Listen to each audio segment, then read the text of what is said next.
Okay, good evening, everyone. We are on the record.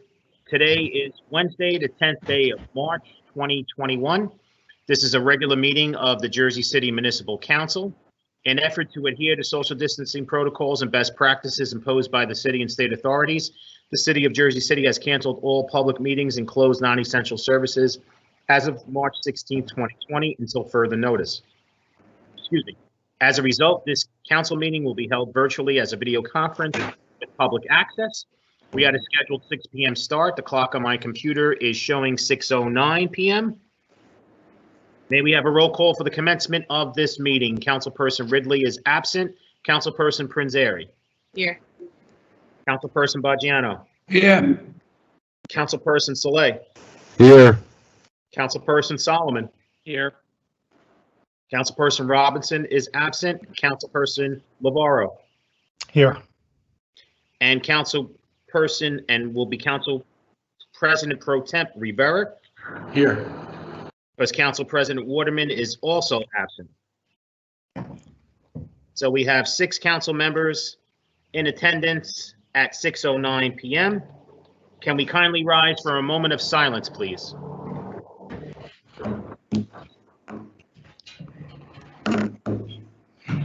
Chris Para. Tamika Allen Jackson, the sister of our beloved Assemblywoman Angela McKnight.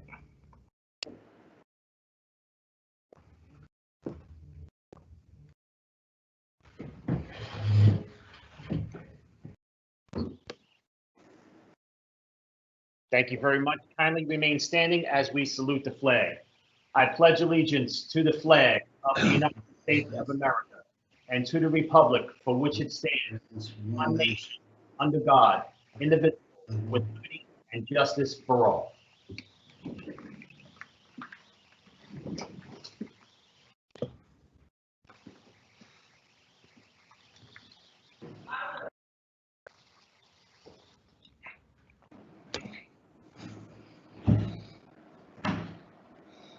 Alrighty.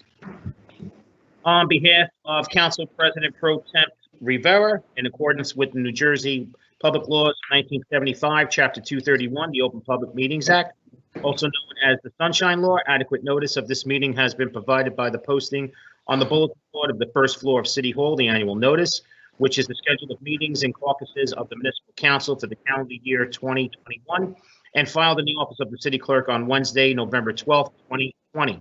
In addition, at the time of its preparation, the agenda of this meeting was similarly disseminated on Friday, March 5th, 2021 at 1:30 p.m. to the Municipal Council, Mayor, Business Administrator, Corporation Council, and the local newspapers, and posted on the city's website. So I can certify as to our total compliance with the Sunshine Law. Council members, before we move on to our regular order of business, we just need to add some items that were brought to us late after the agenda was already published. We need a motion to add items 10.44, Resolution 21-223 is a resolution endorsing fair elections in the state of New Jersey. Item 10.45, Resolution 21-224 is a resolution authorizing the waiver of the 20-day waiting period pursuant to NJSA 40:69A-181 for Ordinance 21-013. And item 10.46, Resolution 21-225, a resolution to approve the sale of 167 Monticello Avenue, Unit 5, Block 16702, and authorize Nicholas Rios to assume the city's mortgage against the property. Council members, may I have a motion to add those items? Okay, motion made by Council President Pro Temp Rivera. May I have a second? Second. Second by Councilperson Saleh. On the motion to add items 10.44 through 10.46, Councilperson Prinzeri. Aye. Councilperson Baggiano. Aye. Councilperson Saleh. Aye. Councilperson Solomon. Aye. Councilperson Lamparello. I'm voting aye, but can I ask on 10.46, just what are we adding here? to the BA. Thank you, Councilman. I believe Carmen could speak to it. I'll make sure that she jumps on during the meeting. But this was something that came across our plate at the attention of Council President Waterman, that there's a time issue here with regards to the sale, that if it didn't make this meeting, they would have issues with proceeding. So I'll definitely get more clarity on that. Okay. Yep. I vote aye. Thank you. And Council President Pro Temp Rivera. I vote aye. And that's accurate information, BA and Councilman Navarro. Okay. Okay, motion carries 6-0 to add items 10.44 through 10.46. Ready? Before we move on to our first reading ordinances, I just want to make a couple of announcements to the members of the public watching at home. Once we get to the second reading ordinances, if you wish to speak on those second reading ordinances, we would like you to provide me with your full name and telephone number through the live event Q&A, and we will patch you through the meeting. Once we're finished with the second reading ordinances, we are going to have a public hearing on the historic Downtown Special Improvement District on their assessment roll and their budget. And if any member of the public wishes to speak on that, also provide me with your full name and telephone number through the live event Q&A, and we'll patch you through when we get to that public hearing. Then when we get to the regular public hearing, we want you guys to be by your phones, ladies and gentlemen, to be by your phones. So when we do make the phone call, you are there to answer the call. If you do not answer, the call goes to voicemail. We're going to skip, and we will not be calling anyone back. With that being said, I'm going to move on to our regular order of business, which is our first reading ordinances. If you would allow me to read them all into the record. Item 3.1, City Ordinance 21-016, an ordinance establishing the rate of the annual levy to be collected for the Arts and Cultural Trust Fund to create funding sources for the arts organizations in the city of Jersey City. Item 3.2, City Ordinance 21-017, an ordinance amending Chapter 188, Housing Accommodations and Affordable Housing Compliance.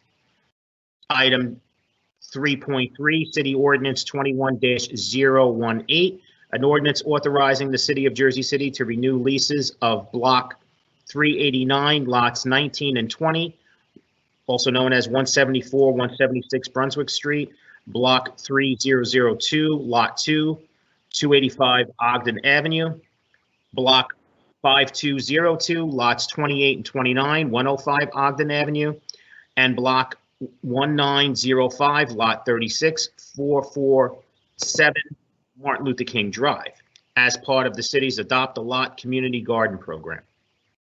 Item 3.4, City Ordinance 21-019, an ordinance supplementing Chapter 332, Vehicles and Traffic, Article 3, Parking, Standing, and Stopping, Section 332-22, Parking Prohibited at All Times, and supplementing Section 332-31, Parking Restrictions for Street Cleaning Purposes, and supplementing Article 7, Metered Parking, Section 332-48.b, Designation of Parking Spaces, for parking regulation changes in the area between Hoboken City Line and 14th Street.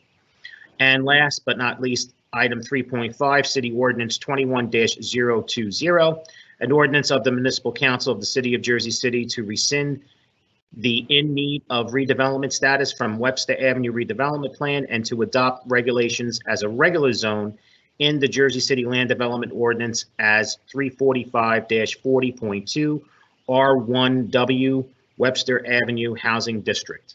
Council members, I'm going to be taking a vote on items 3.1 through 3.5. On items 3.1 through 3.5, Councilperson Prinzary. Aye for introduction. Councilperson Baggiano. Aye for introduction, but I may change my mind on a couple of them by next time. Councilperson Soleil. Aye for introduction.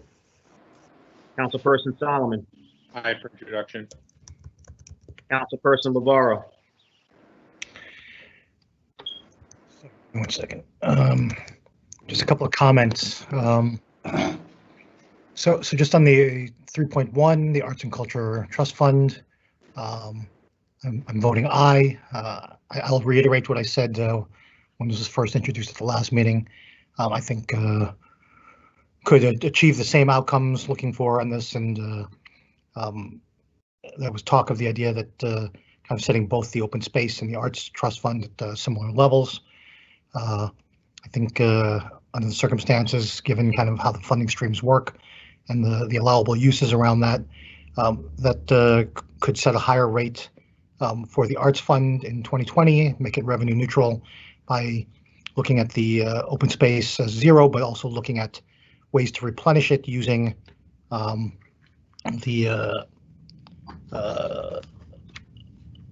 capital dollars, old stale capital dollars, and recapturing those dollars and allocating it to the open space trust fund, because the funds largely in that open space trust fund are usually largely used for open space for capital improvements.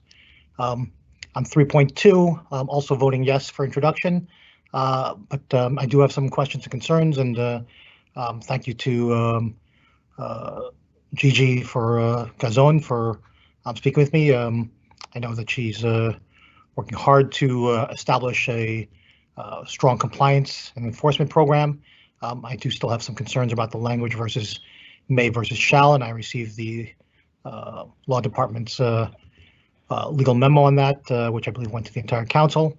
There are some questions as I've reviewed it. I have some questions about, and Gigi, last we spoke, I didn't get to raise this, but just kind of was looking at it this afternoon.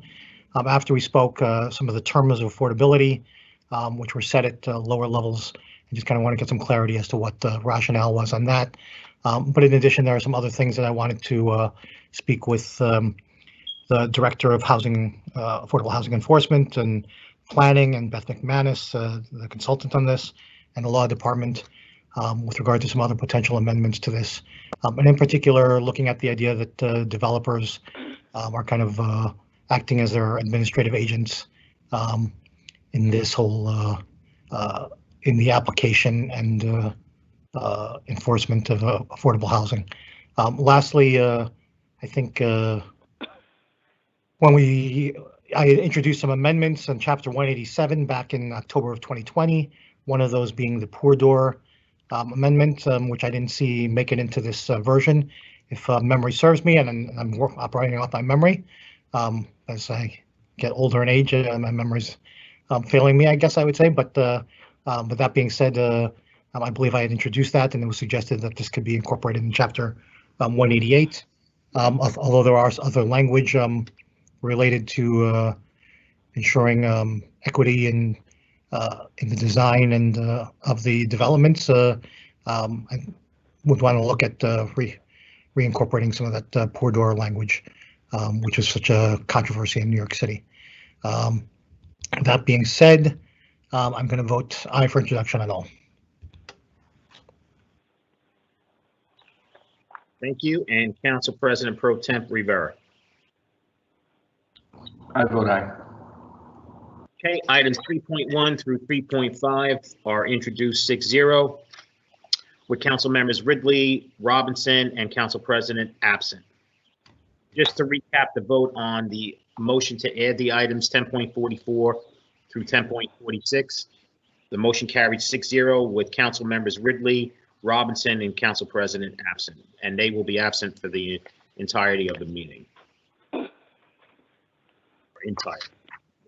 So now we go on to our second reading ordinances.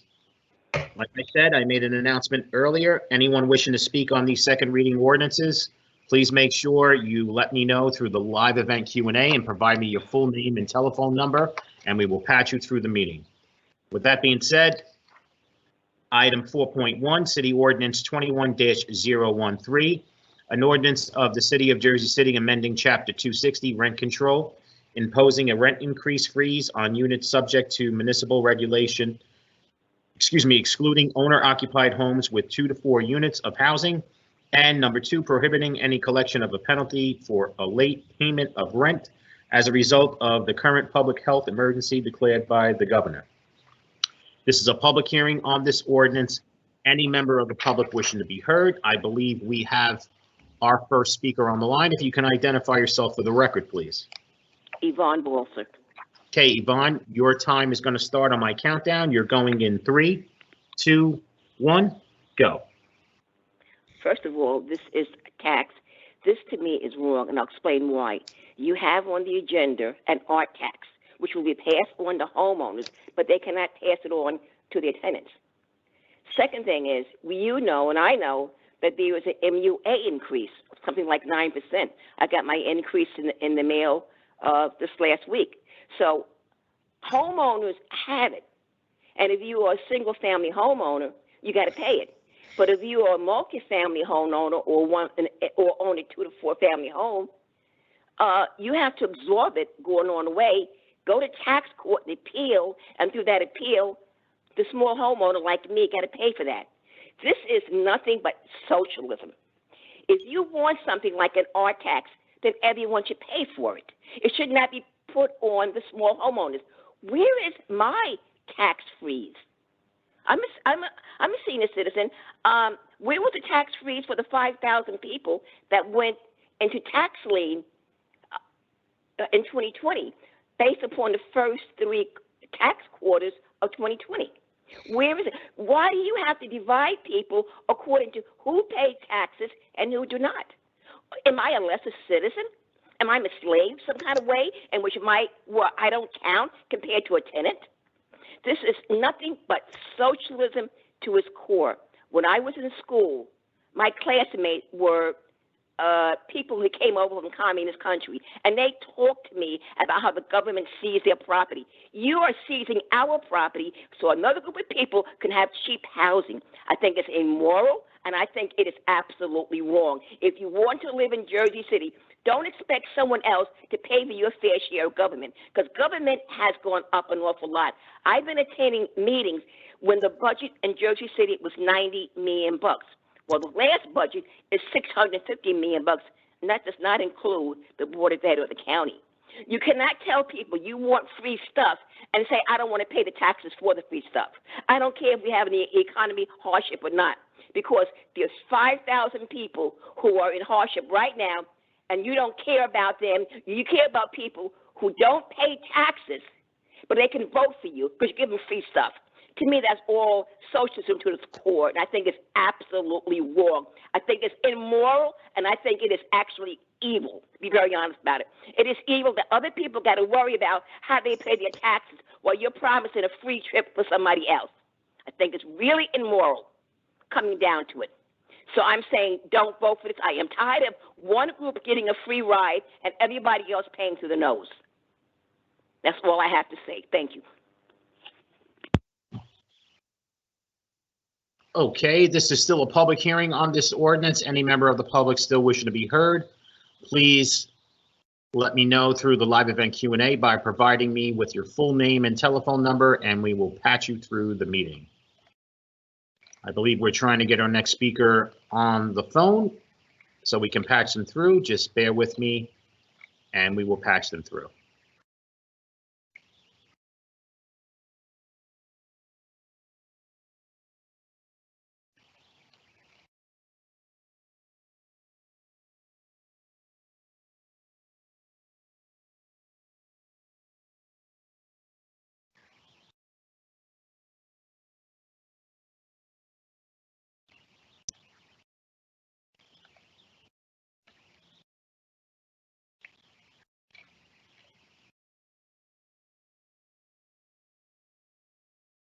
Okay, we're just trying to get our next speaker on the line. If you can bear with us, greatly appreciate it.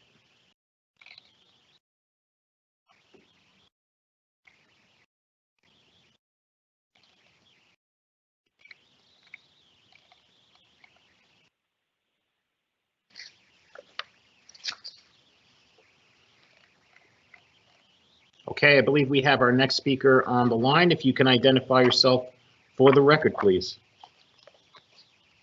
Hi, my name is Elena Little. Can you hear me?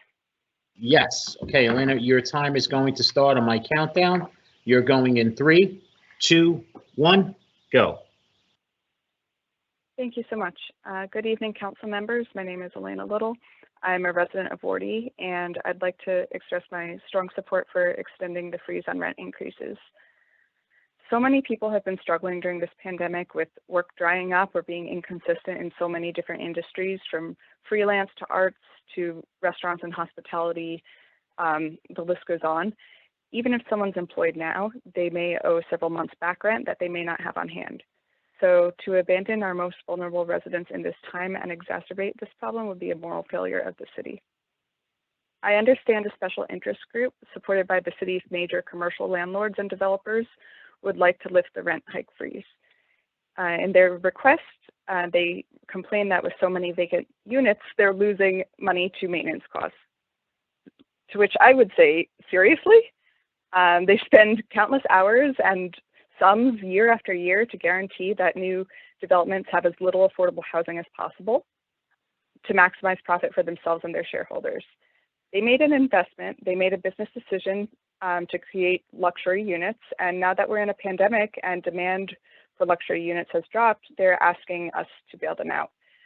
So a wise business decision would be for them to fill these unoccupied units at the price which renters in the market will pay. Now, I have nothing against small landlords. I rent from one, and we should note that small on-site landlords are exempt from this. And a quick trip through Zillow will show that most small landlords are in fact lowering their rent prices to try and find that equilibrium point between supply and demand. So this raises the question whether these commercial scale landlords and developers, whether their decision to beg for this ordinance to be tabled has more to do with their bottom line, or whether it has more to do with keeping people they consider undesirable from occupying their units. The city's government has allowed the major commercial landlords and developers to gentrify and displace longtime residents by building almost exclusively luxury units and insufficient affordable units. It's made it nearly impossible for all but the most wealthy new residents to be able to afford to live here. The city's government loves to boast about its place atop the nationwide diversity rankings, but continues to support policies which all but guarantee that that diversity will dwindle in the coming decades. So what would be even better would be for the city to impose some sort of a vacancy tax on commercial scale developers to further discourage keeping units vacant. But tabling this ordinance would do the exact opposite. The council should find the courage to do what's just, to not bend to the allure of their donors, and to put the working class renters of Jersey City first, and help people struggling throughout this pandemic and maintain the rent freeze. Thank you so much. Thank you so much. This is still a public hearing on Ordinance 21-013. Any member of the public wishing to be heard, please provide me with your full name and telephone number, and we will patch you through the meeting. And once we're done speaking, if you wouldn't mind hanging up the line so we can get the next speaker patched through, I greatly appreciate it.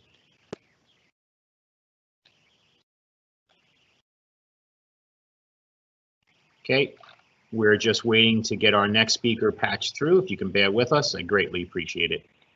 Just keep in mind, council members and members of the public, we usually have 2 individuals doing this. We only have 1 individual, which is my trusty deputy. So please bear with him and bear with me, and we will get through this together. Promise. All right, I believe we have our next speaker on the line. If you can identify yourself for the record, please. Yep, my name is Ryan Heisinger. I'm a 6 going on 7-year resident of Ward C. It's Ryan, right? You said? Ryan Heisinger, yes. Thanks, Ryan. Okay, your time is going to start on my countdown. You're going in 3, 2, 1, go. Great, thank you. Yep, I'll keep my comments short. I just want to express my support for the extension of this rent freeze and the prohibition of late penalties.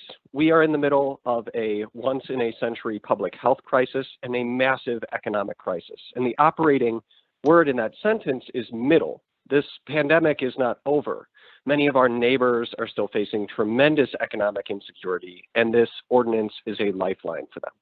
You know, I was reading the property owners who oppose this ordinance argue that because unemployment is dropping, they should now be allowed to hike rents up and penalize folks who are paying late. But folks who are just getting their jobs back don't have months worth of money saved up for old rent payments, much less hire new ones. And this goes without mentioning folks who have been able to keep their jobs but are still just scraping by, or the folks who still haven't gotten new work. So in short, throwing people to the wolves just as things are starting to improve is not only unwise, it's cruel. So please pass this ordinance, extend the rent freeze, continue prohibiting, late penalties, and thank you for hearing me out.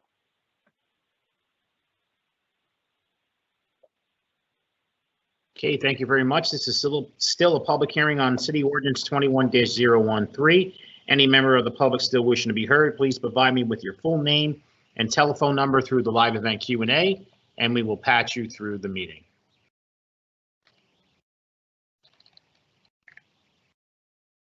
Again, council members and members of the public, just bear with us because there is a little bit of a delay, 25 to 30-second delay, depending on the internet connection where you are. So you may be hearing us on a little bit of a delay. So we will try to get the members of the public patched in as quick as possible. We only have one staff member doing this by himself. Usually have two, and it goes a lot faster when you have two individuals patching, getting calls, because you have one waiting in the wings. Unfortunately, we don't have that ability tonight, so bear with us, and I greatly appreciate it.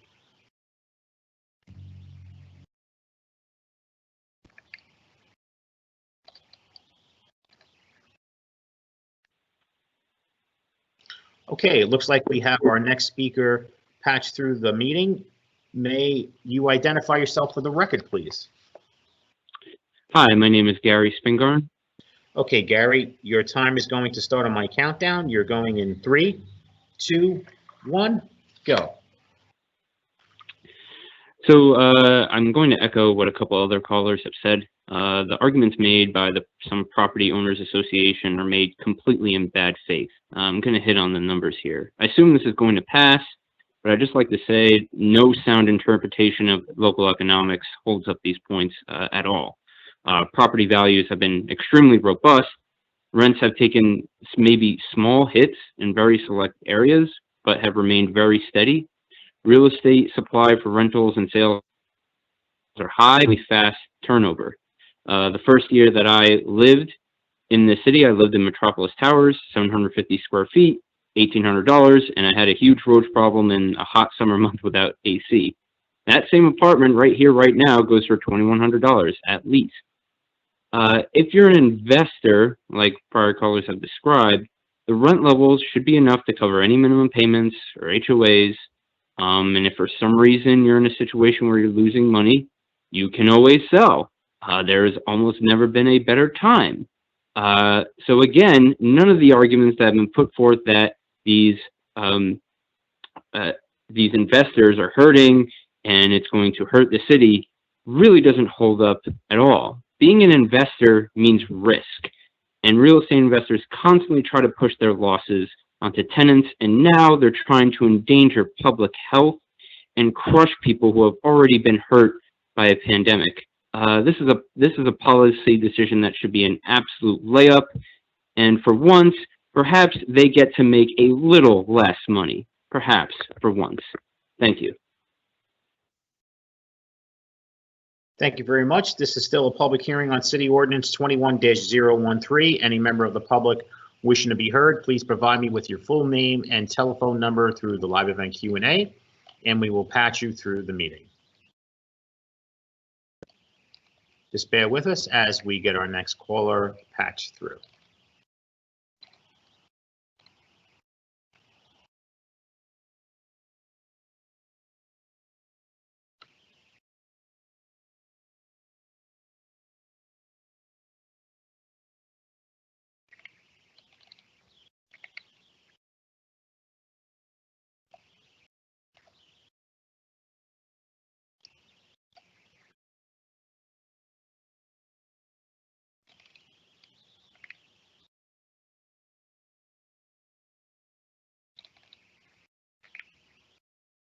Okay, just a reminder, we're trying to get the next speaker patched through the meeting. I believe we do have our next speaker on the line. If you can identify yourself for the record, please. Certainly, my name is James Ambrosio. Okay, James, your time is going to start on my countdown. You're going in 3, 2, 1, Go. Good evening, council members. My name is James Ambrosio, and I speak tonight to voice my opposition to the extension of the rent freeze. I've been a landlord in Jersey City for over 35 years. Frankly, I was supportive of the rent increase moratorium when it was initially put in place. I was more than willing to do my part to offer relief to my tenants during this difficult time. Many of my tenants had been with me for more than 30 years, so I consider them friends. Although I am sympathetic to their needs, I still need to maintain the buildings to the standards that the tenants have become accustomed to. Maintenance and repairs still need to be made. During this pandemic, none of my expenses have decreased. All of my vendors expect to be paid when service is provided. Some have increased their rates due to extra measures they need to put in place in order to maintain the CDC's recommendations for social distancing. The utilities have offered no reduction in the rates they charge for energy and water. There has been no property tax relief offered by the city. The insurance companies have offered no reduction in their rates. I have had to spend what I consider to be a substantial amount of money on disinfectants for cleaning the buildings and had to increase the frequency of those cleanings to protect my tenants. I have supplied masks to every tenant in my buildings for the past year at my expense. Smaller buildings do not create the type of cash flow to be able to absorb the additional costs to do business during this pandemic. Allowing a landlord to give yearly increases to his tenants enables the landlord to keep pace with the rising costs of maintenance for the buildings. I've heard from politicians many times over the past 12 months that the small business owners need to be supported so they may survive this pandemic. Well, I am a small business owner in Jersey City. There are many small landlords that own rent-controlled buildings in Jersey City. Continuing this moratorium on rent increases is detrimental to the needs of small landlords like myself. Placing the burden on the landlords to maintain the level of service they have provided pre-pandemic while denying them the right to raise the rent is unfair. Hundreds of millions of dollars have been allocated by the federal government to states and cities to help tenants get through this pandemic. I believe it is time for some of those funds to be allocated to the landlords. If this moratorium is allowed to continue, I believe that landlords should be reimbursed by the city for the rent increases that are not being given to the tenants because of the moratorium. There are a number of ways that this can be accomplished. A program could be established to reimburse landlords for the lost rent increases on a quarterly basis. If the council thinks that that would be difficult to set up, then a simpler way would be to provide the landlord would provide the city with the total amount of rent increases for the quarter that he would have collected had the moratorium not been in effect, and that amount will be given as a credit on the next quarterly property tax bill for that building. I ask you to consider my words and proposals if you are unable to find a way to offer financial support to small landlords of the city through the suggestions I have made. I would urge you to vote against the extension of this moratorium. Thank you. Thank you very much. This is still a public hearing on City Ordinance 21-013. Any member of the public wishing to be heard, please provide me with your full name and telephone number, and we will patch you through the meeting. Once you're done speaking, if you don't mind, please hanging up the line so we can get the next speaker patched through. I greatly appreciate it. I believe we have our next speaker on the line. If you can identify yourself for the record, please. Hi, my name is Amy Torres, but I just wanted to confirm, I'm sorry, I'm dialing in and I'm signed up for public comment, but not for any of the second readings. I signed up for some of the resolutions later in the agenda. Are we on the public comment section? We're not. We're actually on the public hearing on City Ordinance 21-013. Okay, I'm sorry, could I be called back for the public comment? And Amy, you are on the speakers list. You're in number 5.8. Okay, could someone call me back when that's happening? Absolutely. Thank you. No problem. Talk soon. Okay, this is still a public hearing on City Ordinance 21-013. Any member of the public wishing to be heard, please provide me with your full name and telephone number, and we will patch you through the meeting.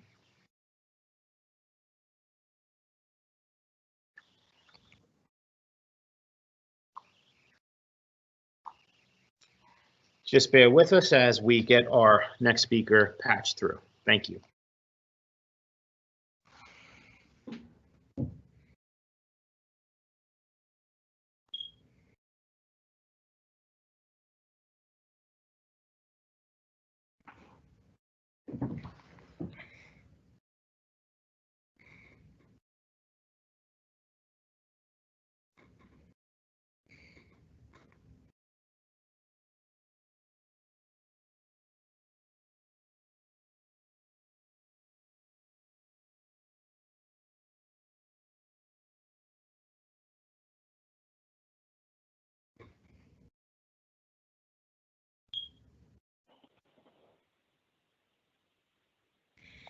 Okay, I believe we have our next speaker on the line. If you can identify yourself for the record, please.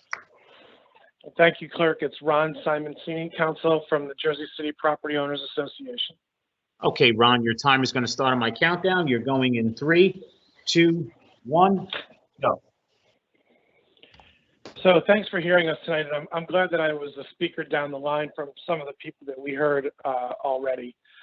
Obviously, Yvonne captured perfectly what the situation is relative to the inequities, that a certain posture is given to people who are renting, and the presumption is that they all need help. And the other posture is to the homeowner, and the presumption is that they don't need help. And obviously, we all know that that can't be true. But we're not acting like it's not true because we're passing an ordinance that feeds right into the optics of the situation relative to the voter, but not relative to the city's interest. The city's interest is in maintaining its properties. The city's interest is in maintaining its tax base. The city's interest is in continuing to offer a safe place for people to live. No research was done relative to who needs this relief. We see that many people who are on unemployment actually got greater benefit from being on unemployment than they got as wage when they worked. Not all.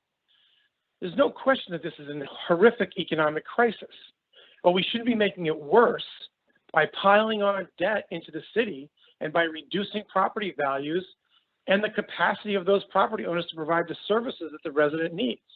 That just makes it worse. So somebody did go out and research. The Liberty Board of Realtors, who we have a friendly relationship with clearly, did a survey, and their survey came back and finds that many people are walking out of their homes in uniform to go drive a bus, and they're not paying their rent because they know that there's no threat of eviction. Those are big problems to solve. What you have in front of you tonight is a small problem to solve. You can defer your vote on this until you can do research and see whether or not there's a great need to suspend rent increases for rent-controlled tenants who already rented a discount, who, if the numbers hold, are working at a 98, 92, 93% of them are employed. They may have some back rent that they have to pay off, but they've got 3 years to do that.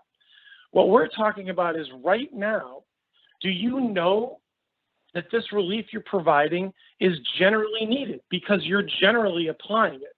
You're not specifically applying it to somebody who's not working. You're not trying to think through how somebody can tell you that they need your help. You're just saying, everybody gets it. It's like being on Oprah. Everybody gets it. It's not smart. And it's going to come back to bite you because these property tax issues are going to be real. These conditions issues are going to be real. And what you're talking about relieving someone of, which is a $10 to $20 a month rent increase at the most, is not consequential to the person who's working. It's not consequential to the person who's not working, because if they're not paying their rent anyway, they're not paying their rent. So I think you guys need to actually debate this. Think it through a little bit. Consider it. Because if you own 200 units and you're deprived of $20 a month per unit, that may be the difference between you being able to hire somebody and not hire somebody. How's that good for the city? So I think you've heard from some people who are very wise. I think you've heard from some people who think that they're economics experts or think that they understand what it takes to run a property, but they really don't. What they really understand is that they just want to find a way to not pay the increase that they agreed to when they signed their lease. Yeah. Ron, I'm sorry, your time is up. Am I done? Yes, Thank you very much, Sean. Good. Have a good evening, everybody. you too. Thank you, Ron. Okay, this is still a public hearing on City Ordinance 21-013. Any member of the public still wishing to be heard, please provide me with your full name and telephone number, and we will patch you through the meeting, through the live event Q&A. Thank you.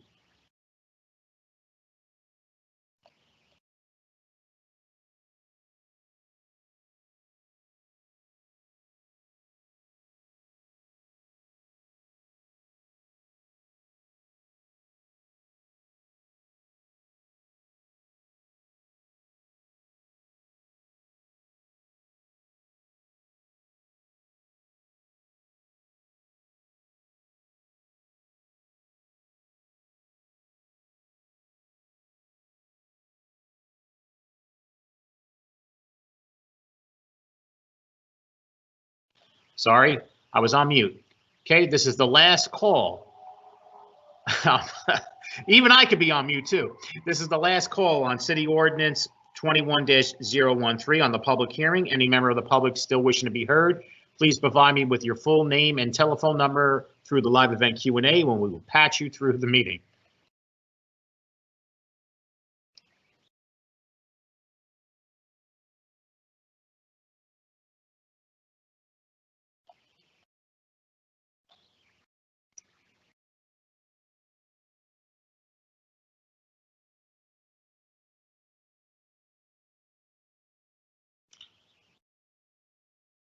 Okay, we have one speaker who wishes to speak.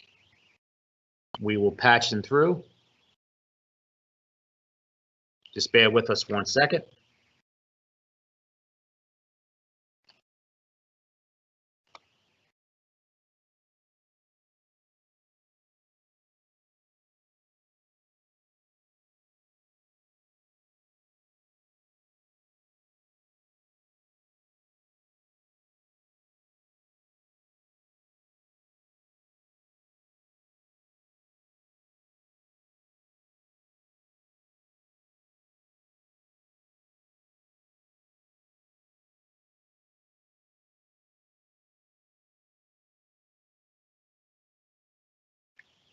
I'm just trying to get our last speaker patched through the meeting. Just bear with us.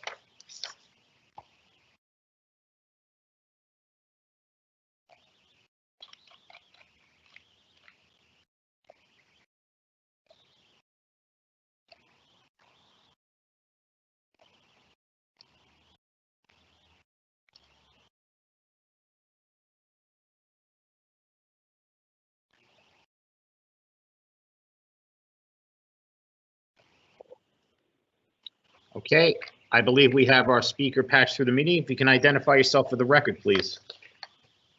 Yes, hi, my name is Mark Devins. Okay, Mark, your time is going to start on my countdown. You're going in 3, 2, 1, go. So yes, I'm calling today to speak in favor of this ordinance and continuing the rent freeze. Specifically, I wanted to address the comments made by the last speaker, Ron Simoncini. I don't think that these outlets are the best place to try and have a debate back and forth with speakers, but he mentioned that, prior speakers to him didn't know what they were talking about. I think Ron Simoncini does know what he's talking about. He identified himself as the Jersey City Property Owners Association Executive Director, but he failed to identify that he's also either previously or currently been part of the Hudson County Property Rights Coalition, the Teaneck Property Rights, Neptune Property Rights or Property Owners Association, Miles Square in Hoboken. If you Google his name, you'll find half a dozen or more different organizations throughout the state that he represents on behalf of Axiom Communications to do exactly this kind of advocacy. He seems to be mostly based out of Montclair and does most of his work there, and it benefits financially both probably as a property owner, but also representing other property owners. And I think he has failed to adequately disclose that when he makes his comments, and I wanted to get that on the record. Thank you very much. I hope you pass this extension. Okay, this is still a public hearing on City Ordinance 21-013. Any member of the public still wishing to be heard, please provide me with your full name and telephone number through the live event Q&A, and we'll patch you through the meeting.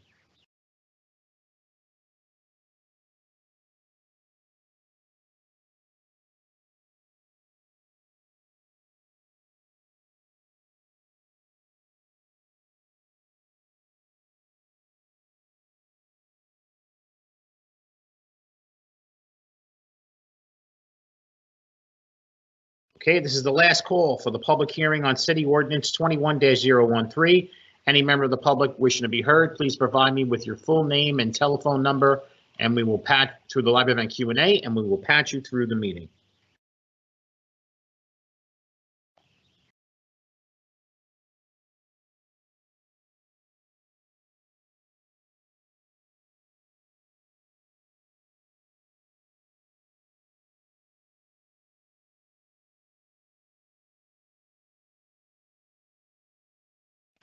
Okay, we have one other person looking to speak.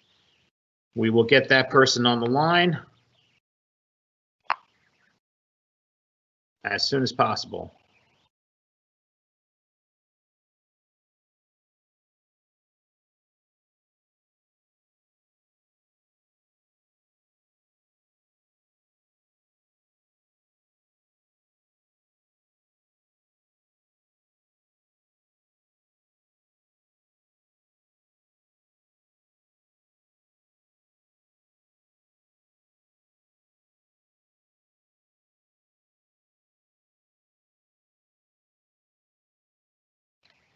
Okay, just bear with us. We're trying to get the speaker patched through the system.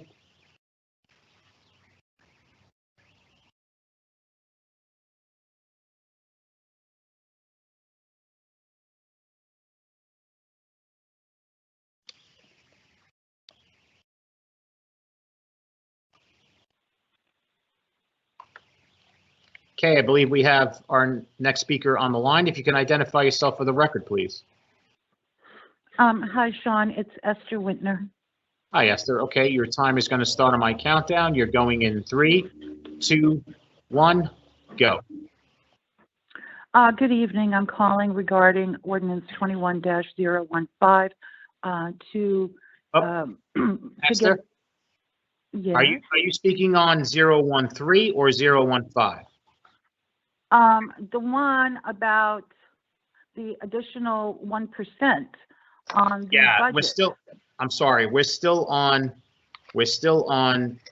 Ordinance 013, which is the rent control ordinance. I apologize. Okay. Don't worry about it. Don't worry about it. Just ask John to give me a call when we're on the correct one. Will do. Thank you. Will do. Thank you. Thank you. Okay. So this is still, actually, this is the last call on the public hearing of City Ordinance 21-013. Any member of the public still wishing to be heard, please provide me with your full name and telephone number through the live event Q&A, and we will patch you through the meeting. And again, this is just for City Ordinance 21-013, which is the rent control ordinance.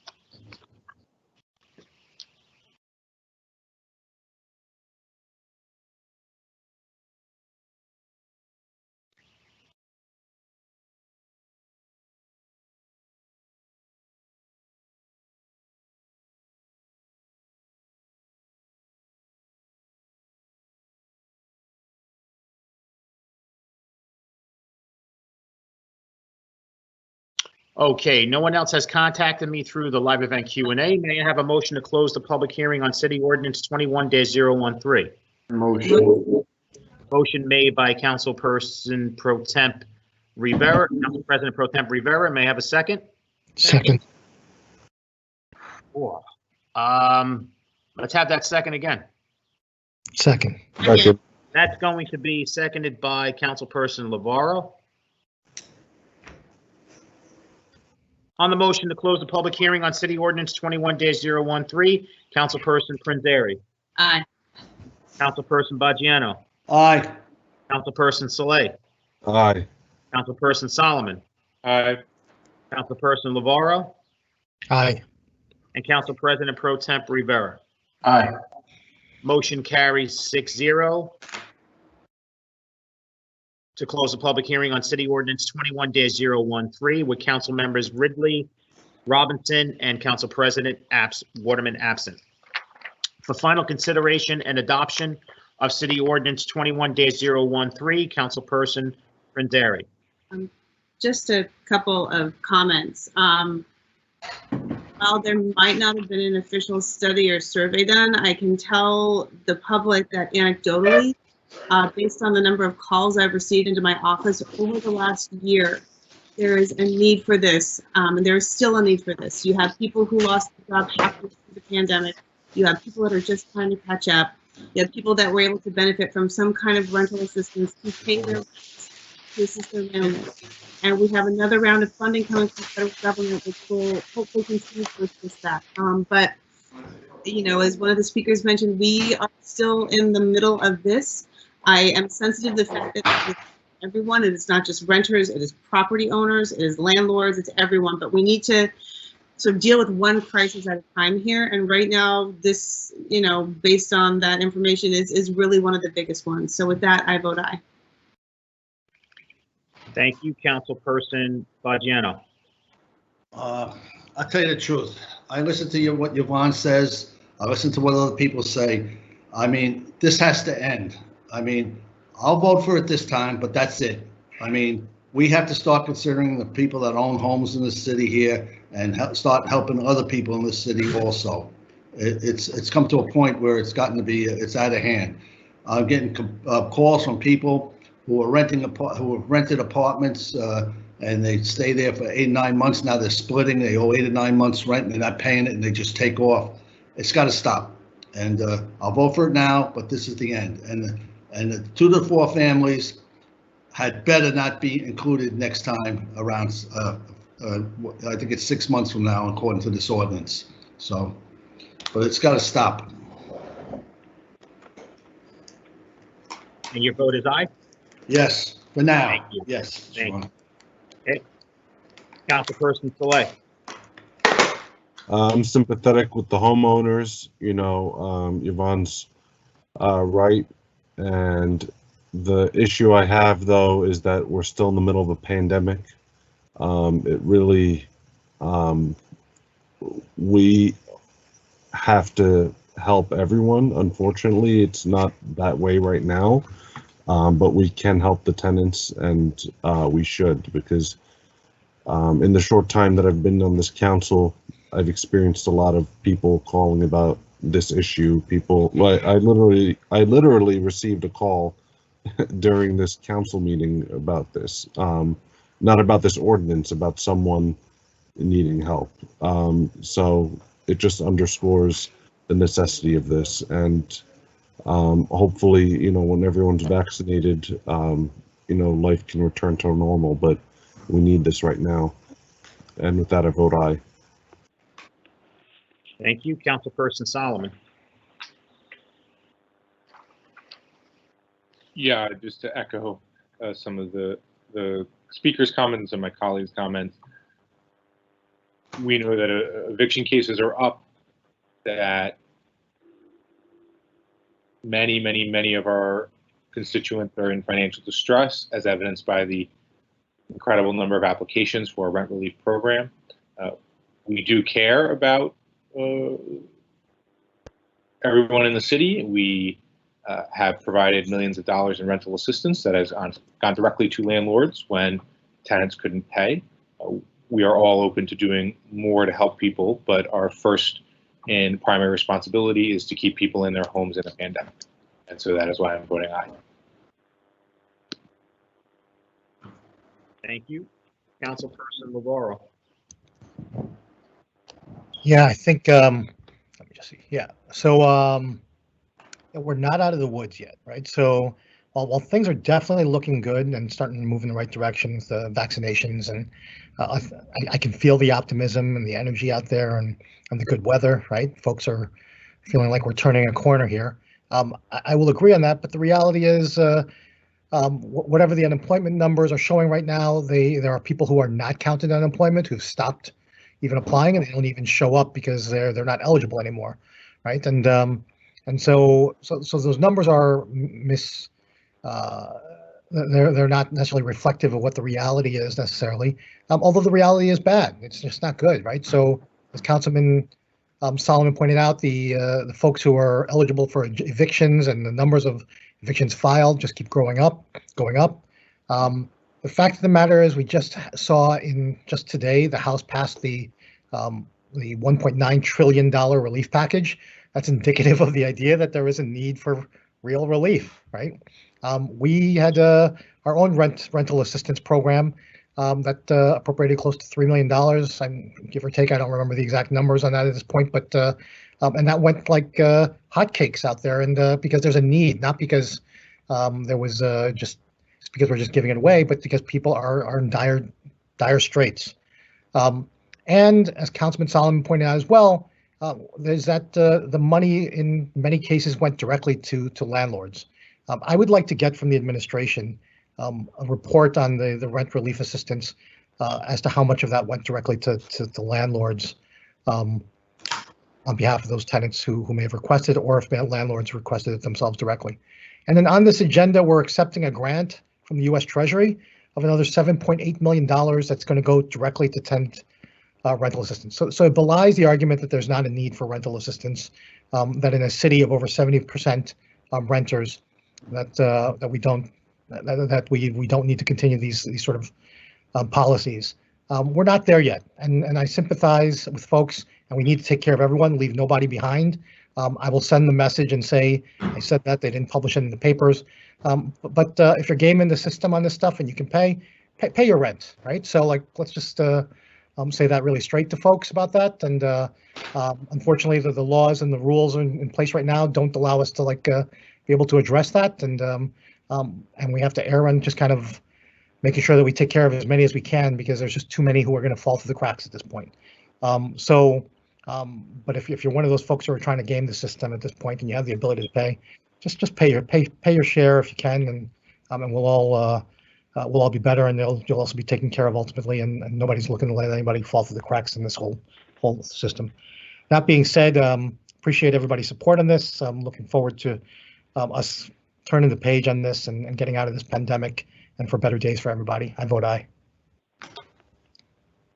Thank you. And Council President Pro Temp Rivera. Yeah, I'll echo all my council colleagues. We're definitely not out of the woods yet with this whole pandemic, and there's a lot of families out there that are in trouble, and you know they're just worried that they can't make the ends meet, and you know we have to just make sure that we pay attention, because with this pandemic, a lot of families are going into the homeless route, and we have to make sure that we protect that as well. I do understand, the homeowners association and their concerns. And, we have to weigh things out as council people. Sometimes we're the bad guys, and people don't like everything we say and everything we vote on. But it's just tough, and the situation we're in makes it that much tougher. I vote aye. Thank you. City Ordinance 21-013 is approved 6-0 with Council members Ridley, Robinson, and Council President absent. Again, 6-0 is the approval. Right, on to our next second reading ordinance, which is item 4.2, City Ordinance 21-015, an ordinance to exceed the municipal budget appropriation limits and to establish a cap bank calendar 2021, NJSA 40A:4-45.14. This is a public hearing on ordinance 21-015. Any member of the public wishing to be heard, please provide me with your full name and telephone number, and we will patch you through the meeting. I believe we have our first speaker on the line. If you can identify yourself for the record, please. Yvonne Bolser. Okay, Yvonne, your time is going to start on my countdown. And you are going to go in 3, 2, 1, go. Okay, I've spoken on this many times in the past, but what I did today is I looked at the budget for last year. It was introduced at $613 million.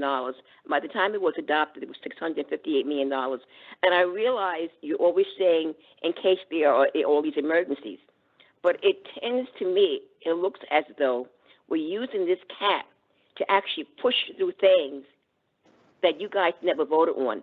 It's always like an emergency in Jersey City, and the budget, blooms up all the time. As I said before, I started attending meetings when the budget was $90 million. It is the last budget, $658 million, and I actually think part of the reason why the budget goes up is because of these caps.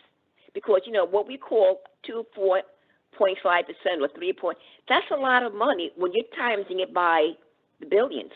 That's the millions, excuse me. That's a lot of money. So I think there has to be a way of only using this when it's an extreme emergency and not to rely upon it later on. Because one of the things I have noticed with this particular council is that you always find money in these bonds, and you find the money in the bonds because you overbond what you don't need, and then later transfer some of that money to other projects. And I've been saying this going back probably 10 years now. I know Esther brought it up before at a meeting. But the point of it is, I have a real problem with this because when Mayor Fulop got into office, the previous mayor, his last budget was $485 million. This is $658 million in a matter since his term began. And I think part of the reason why it has so much has to do with the fact that we have these caps there. And I think there should be a way of holding back on some of this money, and it should not be, emergency stuff. I think there's a real problem there. Like I said before, not everybody pays these taxes. I do. They may vote for you, but I pay the taxes. Thank you very much. This is still a public hearing on City Ordinance 21-015. Any member of the public wishing to be heard, please provide me with your full name and telephone number, and we will patch you through the meeting as long as you provide me through the live event Q&A, and we will do so. I believe we're getting our next speaker on the line. Just please bear with us.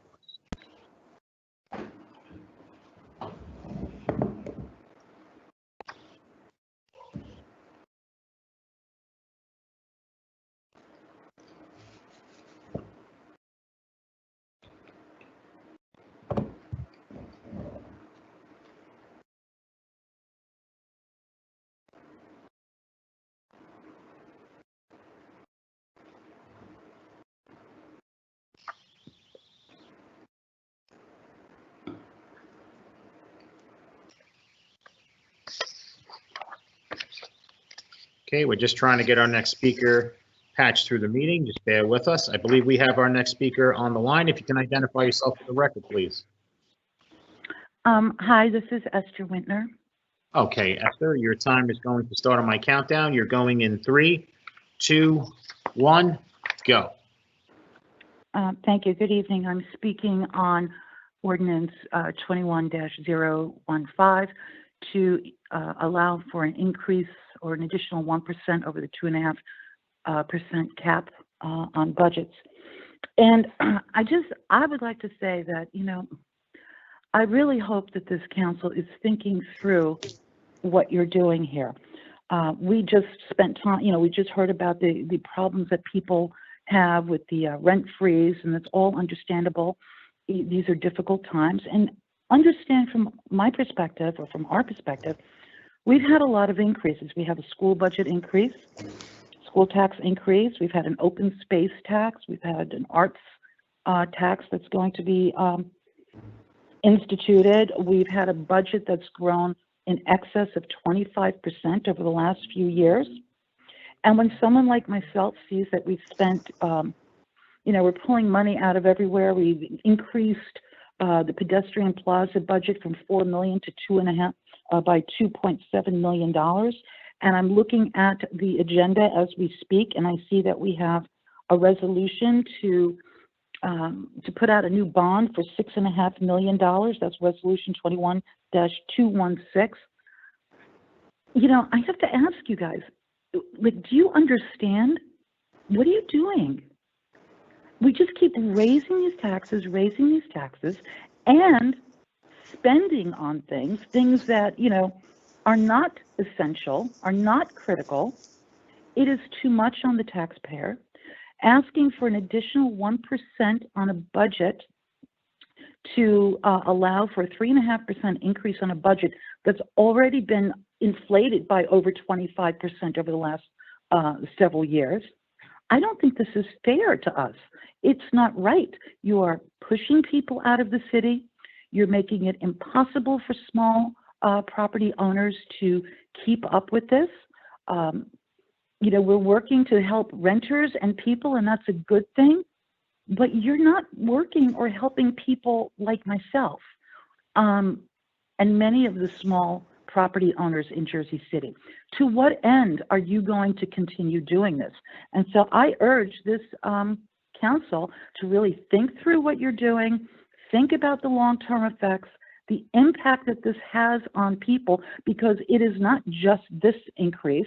It is increase after increase compounded by increase of school budget, increase of other taxes, and it's slowly chipping away at the little guy. And this is, this is the complete opposite of what we should be doing. Meanwhile, we have developers steamrolling themselves into our communities, building and asking for variances, 5 variances on a property. And you know what? They'll probably get it. I don't know. But we've seen all kinds of things going on downtown. Jersey City has historically been a place where people could put their roots and grow. Thank you. Vote no on this. Thank you, everyone. Have a good evening. Okay, this is still a public hearing on this ordinance. Any member of the public still wishing to be heard, please provide me with your full name and telephone number through the live event Q&A, and we will patch you through the meeting. We will be calling our next caller to be patched through. Just bear with us while we do that.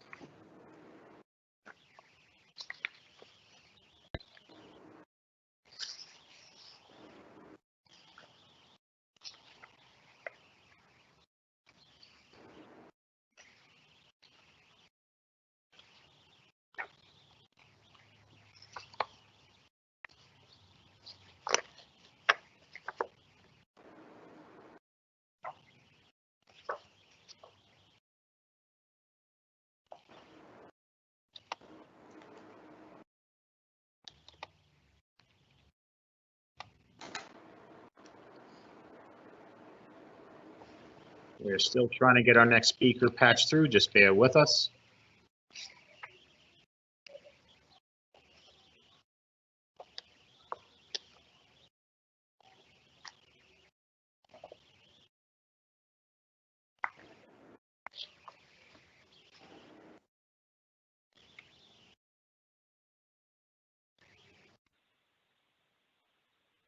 Okay, I believe we have our next speaker on the line. If you can identify yourself for the record, please. Hi, my name is Gary Spinger. Okay, Gary, your time is going to start on my countdown. You're going in 3, 2, 1, go. So I agree with one point in the last caller. This definitely isn't fair. Something I'd like to bring up, the Mayor Fulop told us that we could have it both ways when it comes to having a strong, fully funded police force and also fund the community and social services. Recent history and this ordinance that we have before us definitely contradicts that. We've seen new costs come through garbage collection and utilities. We have new taxes coming through, and we have new spending as well. It's abundantly clear that we can't cover.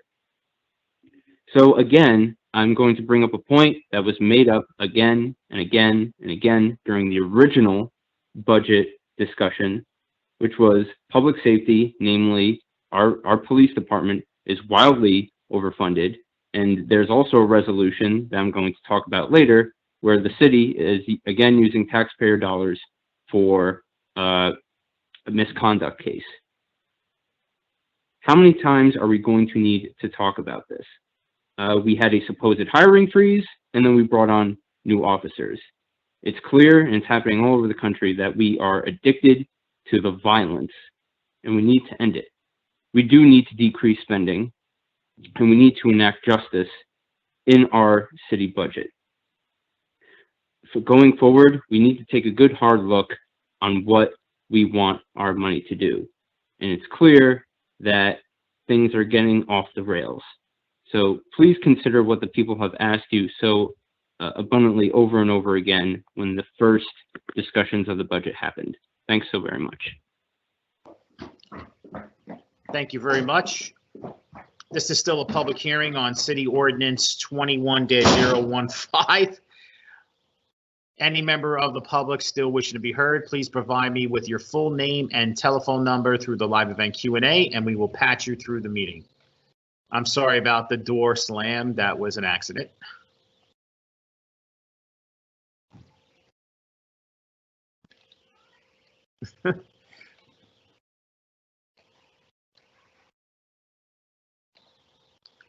Okay, just a reminder, this is still a public hearing on City Ordinance 21-015. Any member of the public still wishing to be heard, please provide me with your full name and telephone number through the live event Q&A, and we will patch you through the meeting.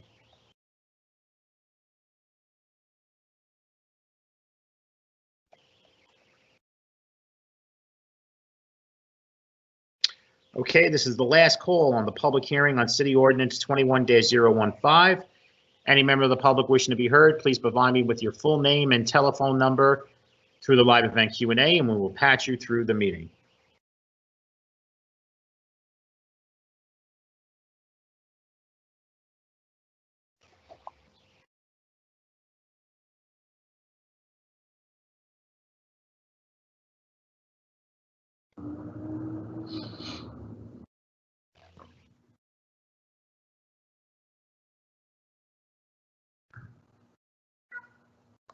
Okay, no one else has contacted me through the live event Q&A. May I have a motion to close the public hearing on City Ordinance 21-015? Motion. I'm going to give that motion to Councilperson Prinzary. May I have a second? Second. Second by Council President Pro Temp Rivera. On the motion to close the public hearing on City Ordinance 21-015, Councilperson Prinzary. Aye. Councilperson Baggiano. Aye. Councilperson Saleh. Aye. Councilperson Solomon. Aye. Councilperson Labarro. Aye. And Council President Pro Temp Rivera. Aye. Motion carries 6-0 to close the public hearing on City Ordinance 21-015 with Councilpersons Ridley, Robinson, and Council President Waterman absent. For final consideration and adoption of City Ordinance 21-015, Councilperson Prinzary. Aye. Councilperson Baggiano. Aye. Councilperson Saleh. Aye. Councilperson Solomon. Can I just ask a quick question for the business administrator? Just want to make sure my understanding is accurate here, is that this gives us the option of increasing the budget by that 3.5% according to the municipal cap, but it does not mandate that we do it. Is that accurate? That's accurate, Councilman, and it's more of a flexibility option, and it's really shaped around the department and the statutory obligation section of the budget. Pieces like the grants and the debt service and stuff are excluded from that option, correct? So, okay, I vote aye. Thank you. Councilperson Labarro. To the business administrator, just to clarify, if there's no, if the option isn't exercised, or if this were not to pass, then how much would the budget be allowed to exceed? By what percentage? 2.5%, is it? It's 2.5%, which is tied to COLA, the cost of living adjustment. That's at the standard within budget operations. This would give us a flexibility of 1% on top of that to bring it to 3.5%. Got it. So for the viewing public, this is an ordinance that comes by every year. I said this on first reading that wouldn't normally question these things. These matters. It's kind of a standard. It's been a standard practice, but there's nothing kind of standard in my estimation about our budgets in this pandemic. And while we may not have to exercise the 3.5%, the reality is, and correct me if I'm wrong, let me just redirect to Mr. Metro. We have exercised the 3.5%, correct? Correct.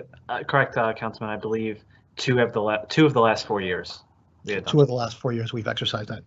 So, we're having a debate and a talk about for years now at this point about school funding. And given this pandemic, time to tie our hands, I think, on this. And while it still allows for the flexibility, it still allows for a 2.5% increase. We need to offset the increases in the school levies with reductions in the city levy. For that reason, I'm going to vote no, knowing that it's likely going to pass tonight. But we really should be looking at trying to contain our local levy here for the city of Jersey City, so that we can continue to try to offset the losses in state aid that are going to be coming from for the Jersey City Public Schools. So I vote no.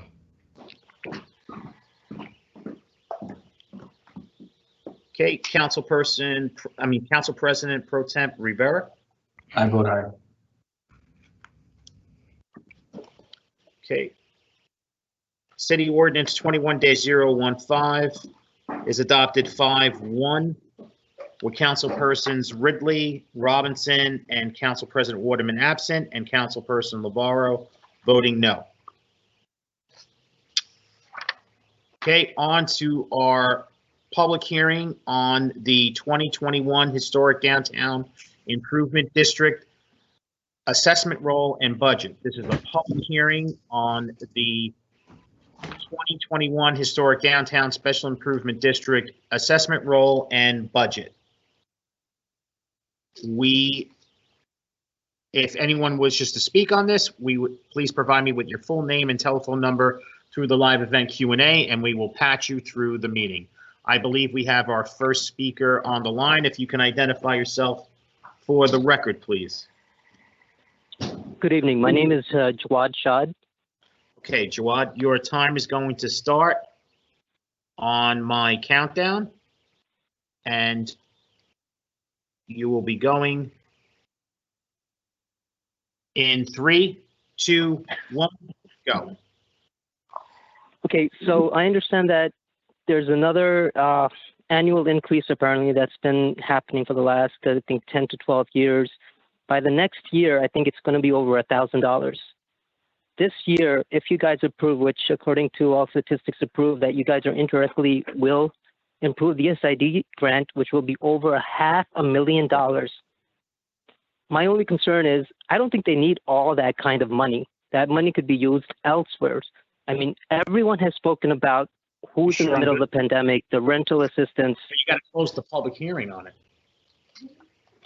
Oh, I'm sorry. Go ahead. I'm sorry? I'm sorry for interrupting you. Please continue. Oh, so this year, if it's approved, you guys are going to give the SID District Historical Downtown Committee over $500,000 being a tax-exempt organization. And I truly believe this is quite a lot of money going to an organization that basically just does, Groove on Grove, annual street fairs, or holiday decors. The planters that are worth over $22,000 are being used as garbage dumps now.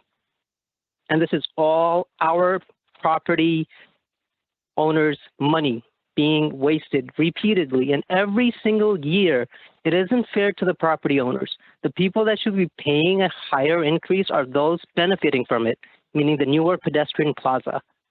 Like my parents own a small property on Grove Street, right in front of City Hall, right? It isn't fair to us. They're being senior citizens, and every single year there's an increase. This has to stop. There has to be a cap on it. Not every single individual profits from the SID. And all their profits, if you try to get their balance sheet, my father's been trying to get their expense sheet, which was basically refused by Miss Maria and Miss Rachel for no given cause. She said they needed board approval, which was denied. If this is public money, this money should be basically visible. And my plea to every single person listening onto this is please don't let this happen, even though it will happen eventually, because it's going to be signed off on in a few more minutes when they vote yes. But listen, please, don't allow this increase to keep on happening. What are they going to do with over $500,000 is what you should be asking them repeatedly. Every single year, regardless. I mean, my parents lost a rental income. This is the only form of rental income we have. Now, you're not only increasing the taxes, you're also increasing everything, even the budget. I don't think we need to basically spend that much money when we can be a self-sufficient city. And I know I only have 30 seconds left, but please consider putting on a cap. Less than $500 is more than sufficient for their operations. They don't need more than that. Thank you. Thank you, Jawad. Okay, this is still a public hearing on the 2021 Historic Downtown Special Improvement District Assessment Roll and Budget. Any member of the public wishing to be heard, please provide me with your full name and telephone number through the live event Q&A, and we will patch you through the meeting.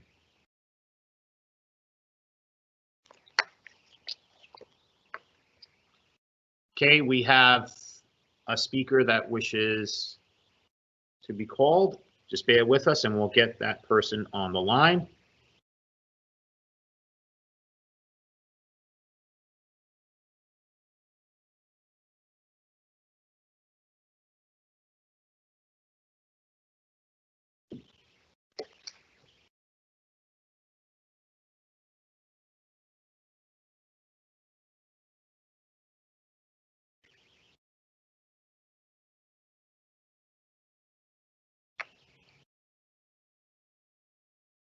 Okay, just bear with us while we get the next speaker on the line.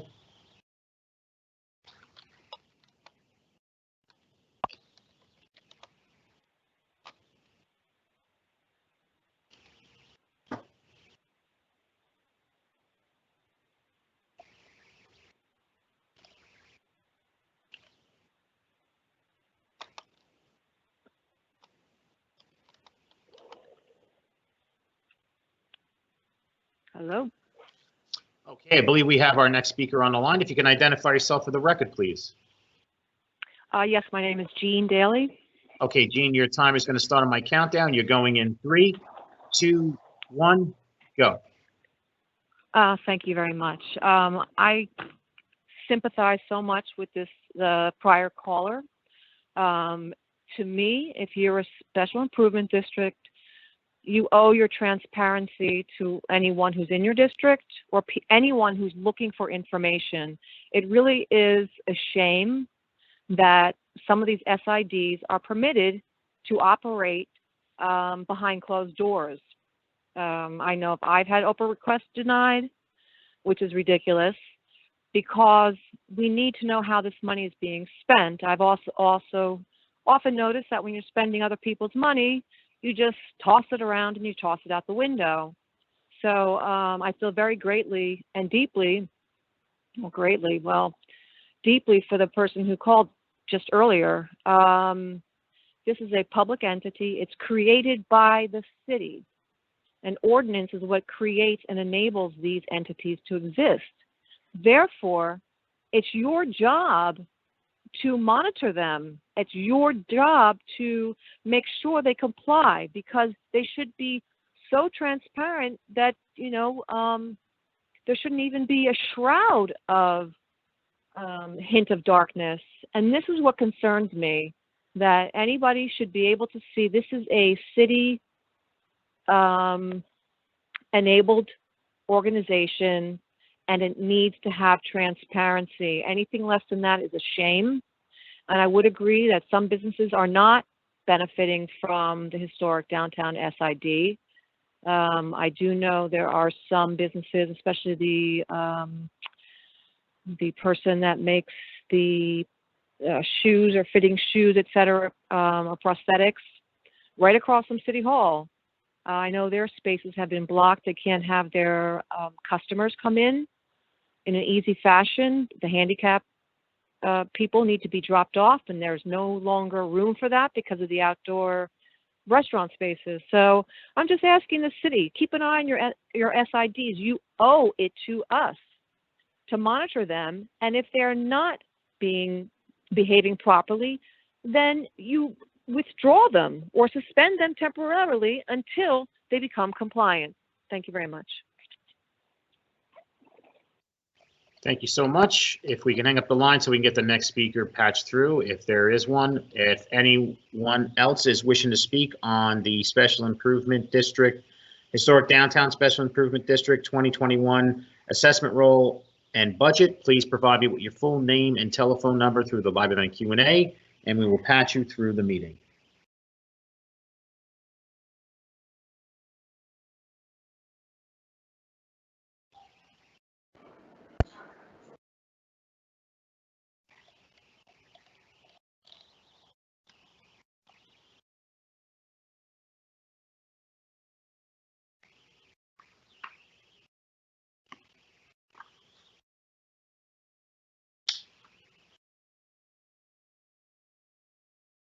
Okay, this is the last call on the public hearing on the 2021 Historic Downtown Special Improvement District, the assessment roll and budget.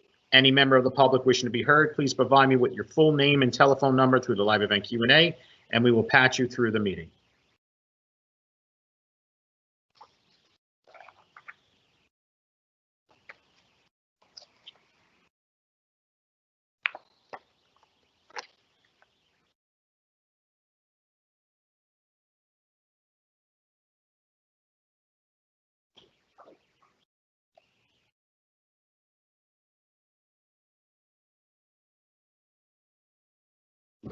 Okay, no one else has contacted me through the live event Q&A. May I have a motion to close the public hearing on the Historic Downtown Special Improvement Assessment Roll and Budget 2021?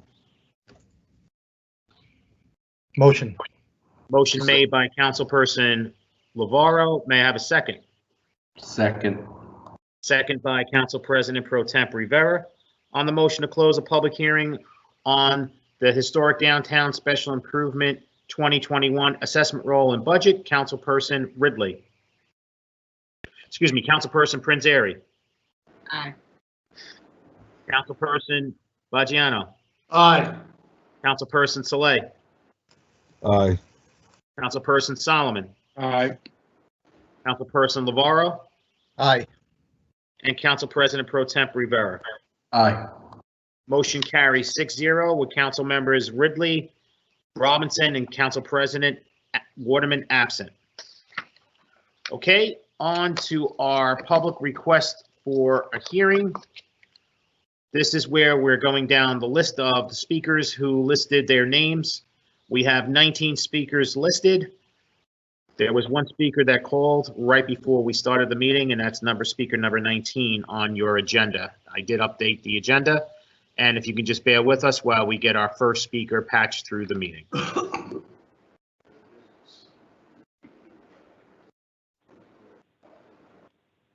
Okay, I believe we have our first speaker on the line. If you can identify yourself for the record, please. Yvonne Balser. Okay, Yvonne, your time is going to start on my countdown. You're going in 3, 2, 1, go. Okay, I did not receive my information on Bayfront that I requested at the previous meeting. I'm still waiting for it. The second thing I want to say is that I lost a neighbor in her 90s in Van Ross Park who was, in her 90s, and what she worried about all the time was paying her taxes. Her and her husband bought their home at $45,000. After the 2018 reval, she got a $30,000 tax bill. So she was tortured about how to stay in her home to pay her taxes. While you're worrying about people giving them cheap housing, you're actually hurting other people. You're torturing them. And this woman was tortured by fear of losing her home because she also had an adult handicapped child in her home. So I don't want to buy this house. We got to help people. You're not helping the people that pay the taxes. And it was horrible how she worried about this in her 90s. And in terms of seniors paying and getting money from the state, you got to pay in advance to get that. It's not a window. In order to get anything from the state, you got to pay in advance. So not everybody has that kind of money to pay in advance. The way this woman's life lived, because of how you only care about tenants and not the homeowners, you tortured her. You really did, because that's all she worried about. The other thing I want to say is this fair election resolution. It is not fair. I read the bill. The bill was actually introduced in 2019, and the ACLU said this bill was illegal. Basically speaking, it says you don't have to show any ID. It basically encouraged cheating. Now, in order for me to get my vaccine, I have to show ID. In order for me to go to a county meeting, call a freeholder meeting, I have to show an ID. In order for me to go to a county building, I have to show ID. But they're saying this is all racist if you want to show ID for voting. No, it's not. It's keeping the elections fair. That's what it's all about. So that resolution you have up there about having everything, it's just a way of institutionalized cheating so you can have people vote constantly Democratic. What this is basically is all about.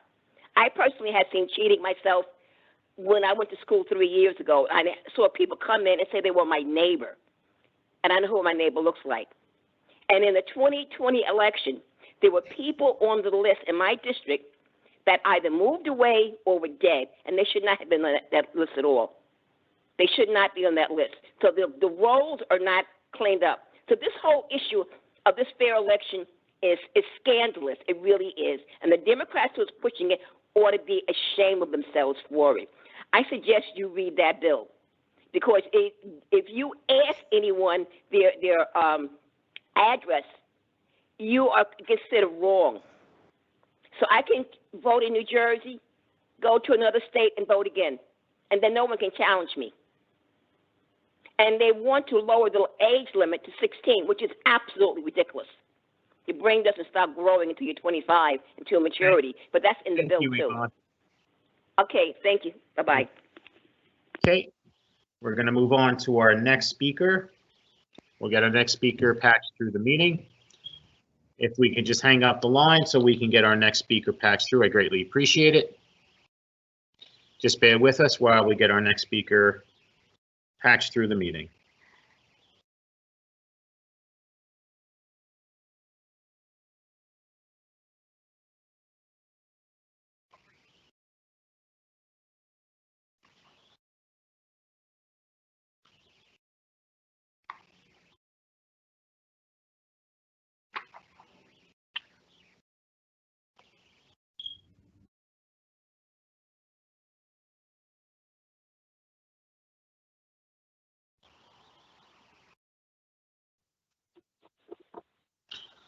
Okay, I believe we have our next speaker on the line. If you can identify yourself for the record, please. Hi, this is Jawad Shad again.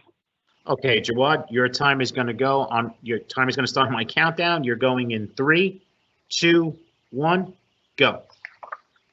I just wanted to add in before the 3 minutes were up, concerns regarding regulatory compliance and what the city has basically done for certain developers. If you ever had taken a drive down on Marin Boulevard by Newport Center Mall, where our Jersey City Fire Department headquarters is, it used to be a 4-lane street. I just have a quick question for you guys, and you don't have to answer it or even comment on it, but what did the city make selling off a city-state federally funded lane? I just don't understand that. There has to be a point of compliance checks. A few years ago, you guys did hire a compliance team to basically oversee all the operations, including the spending. And all we've done since the last 8 years, increase our spending. You haven't done anything for the senior citizens. You haven't done anything for the people of the city. Everything has been about money, and money. Building monstrosities over monstrosities. The congestion, the pollution, what we're breathing in, no one has taken account for all this. It's our generation's kids that are going to be basically suffering because of all this. I mean, a public street is now basically a do whatever they want street there. This isn't appropriate. And I can't believe how the city council misses them when they're basically driving down toward the Holland Tunnel or even trying to get to Best Buy or even to TD Bank. I mean, to what extent is corruption supposed to be corruption? I know last year Mr. Solomon said in one of the meetings I attended, it was the year for the city's corruption to be the highest peak. I don't believe it ended there. But your team should be looking into these type of things and helping those people in need instead of, you just basically pass the SID tax. I mean, that was going to happen anyway. Political pressure or benefits, I have no idea how. But again, as a resident, I migrated here since I think the 79, 80. I've seen the city grow, and it's been nothing but turmoil. You guys don't even have spaces to put our kids in school. You sold the city lots for pennies and cents. Now the city only has maybe few lots left, and they're probably going to be sold as well to basically, offset another budget or another increase by, I'm looking at approximately 5% next year is what basically is being formulated now. But there should be regulatory compliance overseeing all these little tiny things. And you should guys look into that street, which is basically city, state, federally funded. I forget how to. So again, if I did anything to upset you guys, I am so sincerely sorry. I am basically speaking from my heart. And no one should basically suffer the outcome that we are suffering now. Do please take this into consideration, please. Thank you. Have a lovely day. Goodbye.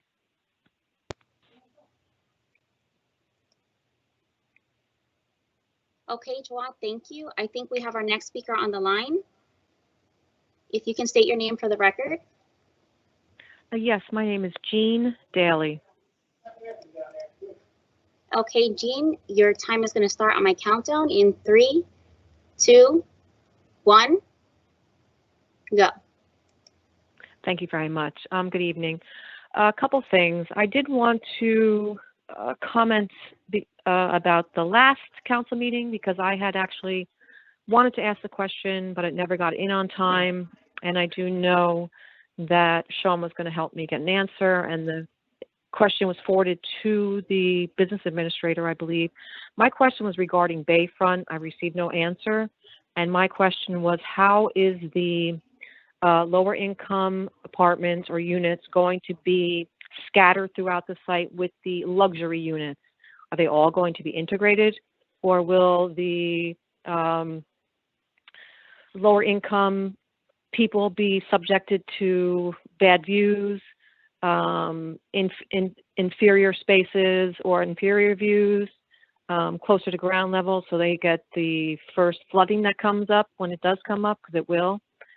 So I was hoping to get an answer from the business administrator. I know Sean had contacted them and forwarded my question. I've yet to receive an answer. Maybe if there's someone available, I guess not. Okay, very good.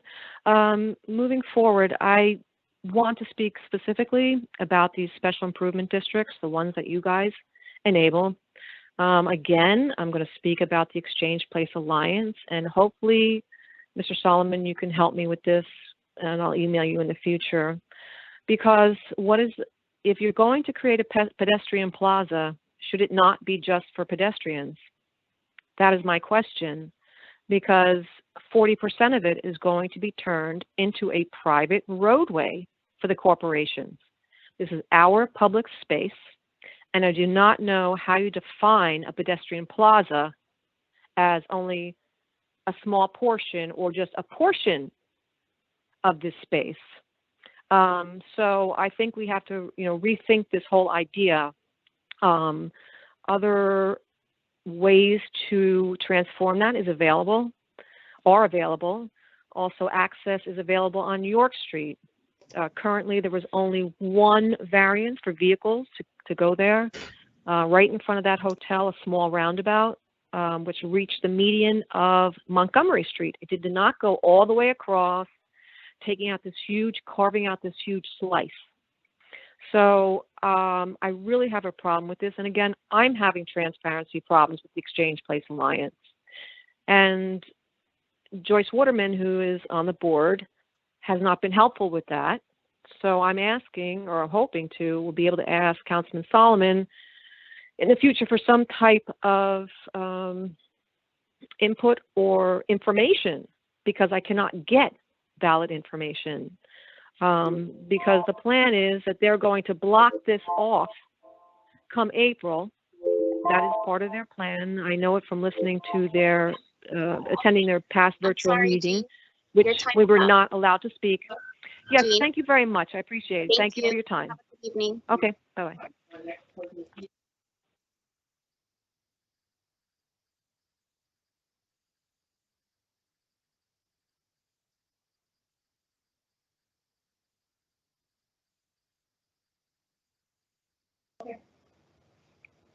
It looks like our next speaker, Charlene, she didn't answer the phone, so we're moving on to 5.5. All right, take care. Bye.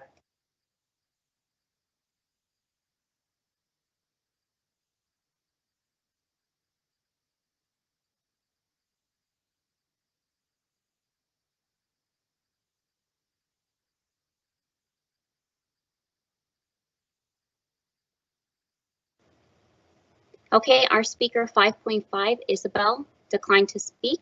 We're reaching out to 5.6, James.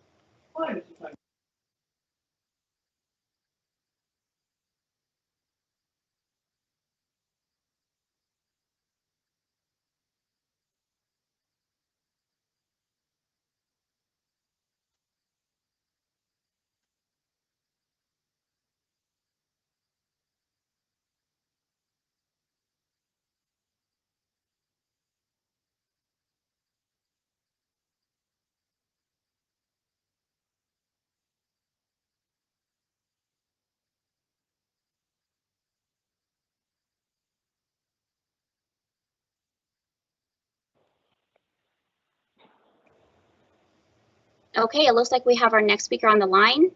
James, are you there? Ron. James, is it Ron? Hi, this is Ron Simoncini. Okay, your time is going to start in 3, 2, 1, go. Thank you, Counsel, for indulging me a second time tonight. Of course, it's disappointing to us that the freeze was extended. I thank Councilman Baggiano for expressing that this can't really go on forever. I also want to respect the people who came on and said that, hey, there have been some funds set aside that go to landlords when a tenant can't pay the rent. There have, and it's very appreciated, but it's nowhere near enough. As you said, Councilman Navarro, it went like hotcakes. It was, there was gone, and while there may be some more that comes, it doesn't change the fact that the inequity in freezing the entire market, because we hear anecdotally, in Councilman Panseri's words, anecdotally, that people call and say, I'm struggling, I'm hurting. We don't lack sensitivity to those people. We think they should be helped. We want to figure out a way to help identify them so that they can get the help that they need. It's just that it's a city of 260,000 or better people.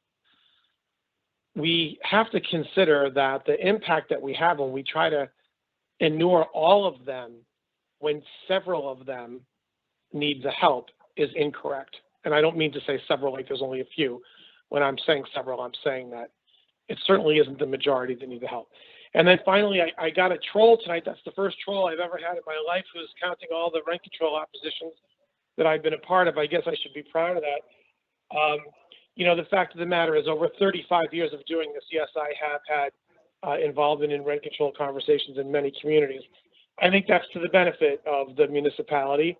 That experience and seeing what's happened in those places and being able to convey that and hopefully avert problems that don't necessarily need to happen is of a benefit to you. And it's with great respect that I do it. So I appreciate the fact that all of you have at one time or another been accommodating to my opinion, and we'll keep giving it and trying to get this thing right. Thank you.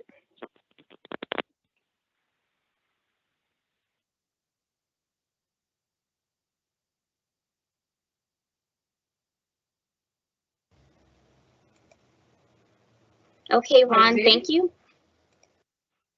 Problems that don't necessarily need to happen is of a benefit to you.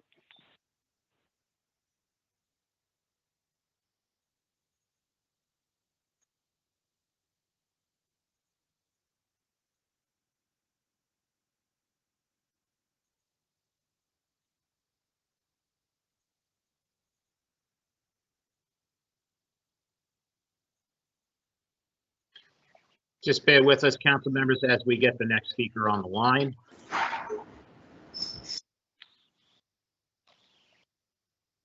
Thank you.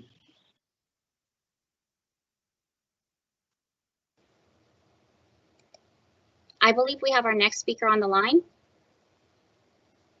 Amy Torres. Hello, Hi, Amy, can you state your name for the record? Amy Torres. Okay, your countdown is going to start in 3, 2, 1, go.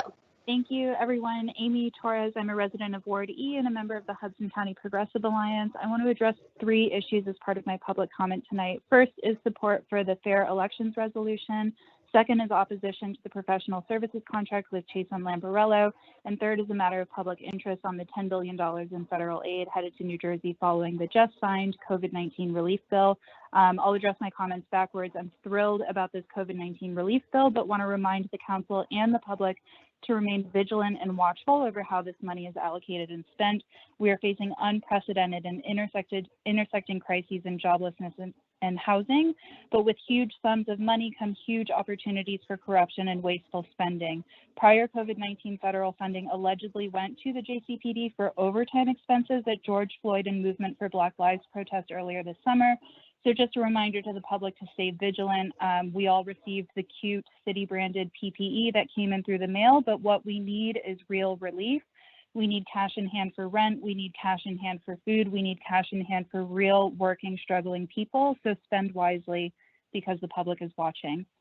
On spending wisely, there's actually 2 professional services contracts for legal fees. One to represent the municipal prosecutor and current council candidate, Jake Hudnut, but the one that I want to speak to tonight is to represent a police officer who, during a traffic stop, pulled the driver out of the car and threw them onto the ground.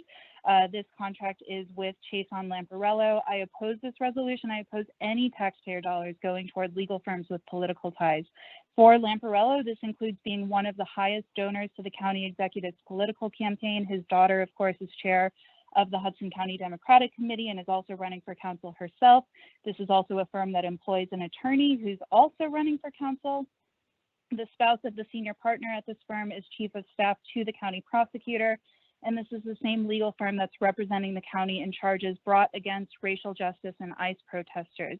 These relationships are sticky at best, but the entire resolution begs a larger question about why the city uses taxpayer dollars in the first place to defend officers or public servants like our municipal prosecutor, Jake Hudnut, in their own misconduct, especially when it then goes out to their buddy political firms. So to quote the inimitable Yvonne at the start of this meeting, they vote for you, so you keep giving them free stuff, which brings me to my last point, which is support for the Fair Elections Resolution. I know there are other folks queued up behind me who are going to say more about their support for this, so I just want to take the remainder of my time to thank Councilmember Solomon for putting this resolution forward and for signing on to our letter to the county chair to lift the binary gender cap for county committee seats and to end the line endorsement process. He was joined alongside Councilmember Lavaro in signing on to that letter, as well as over 50 county committee members and candidates and council candidates alike. So just wanted to say thank you for your support and your leadership on that. Okay, thank you, Amy. Just for the record, I wanted to state that 5.6 declined to speak. Our next speaker is Hector. Are you on the line? Yes, I am. Can you hear me? Yes, I can hear you. Your time is going to start in 3, 2, 1, go.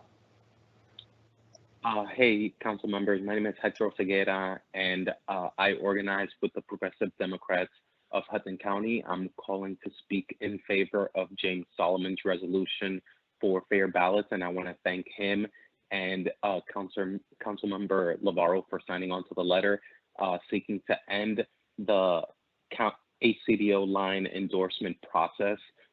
As elected officials, you should be beholden only to the people, not the political bosses.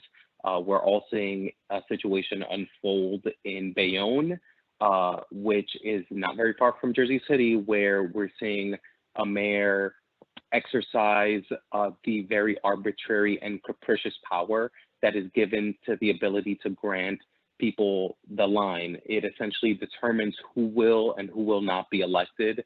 That should be antithetical to anybody who lives in a democracy. The people should ultimately be deciding who their elected representatives will be, not some backroom shady deal making with people who call themselves power brokers in Hudson County. We ultimately should seek to end the HCDO line endorsement process because it is not a democratic process. It does not account for the views of the everyday person, and it actually insulates the everyday person from participating in our political process. If you do have respect for your constituents, if you have respect for democracy, I would urge you and hope that every single person would vote for the resolution endorsing fair ballots and seek to end the line endorsement process. It's not right in a democracy to have a system where an unelected individual determines who will and will not serve in government. Thank you so much for taking the time to care about this issue, and I really hope that everybody will vote in favor of the fair ballot resolution by Council Member Solomon. Thank you so much.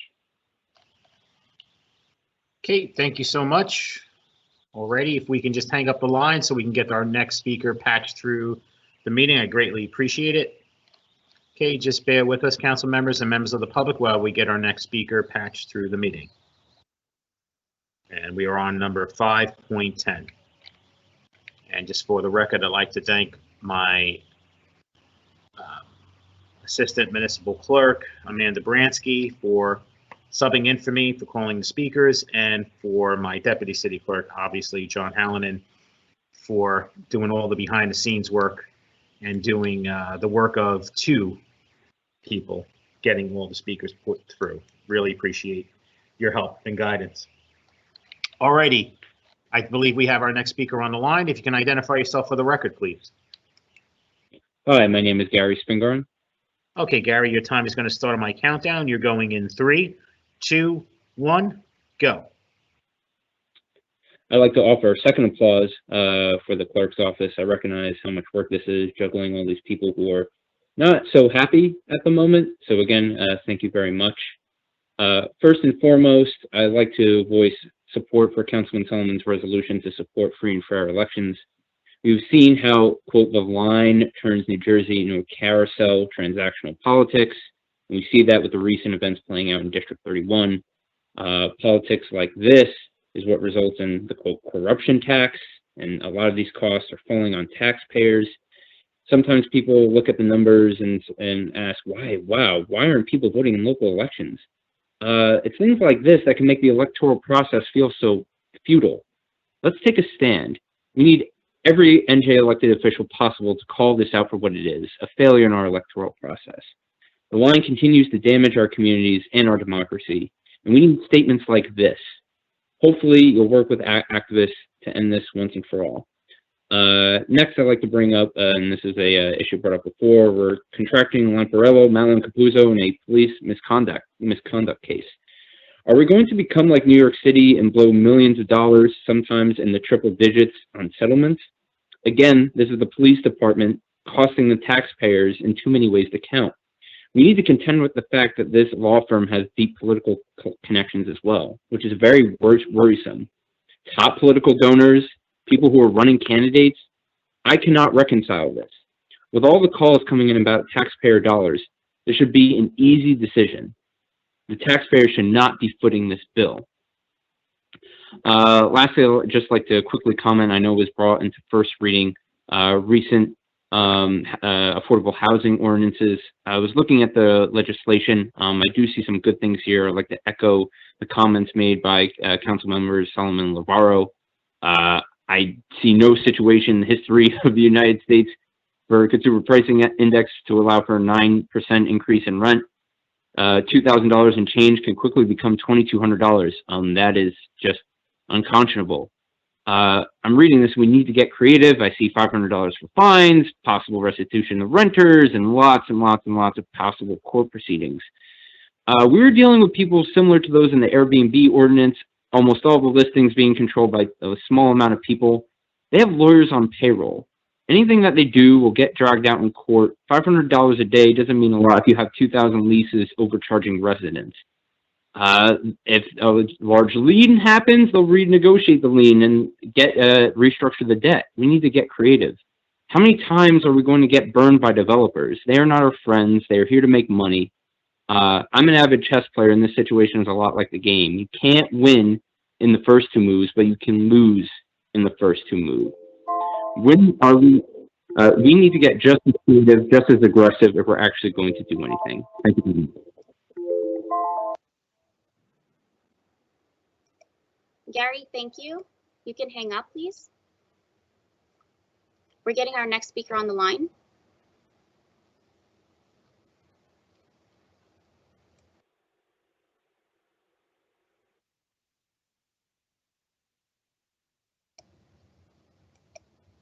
I believe we have our next speaker on the line. Mark, are you there? Yes, I'm here. Okay, please state your name for the record.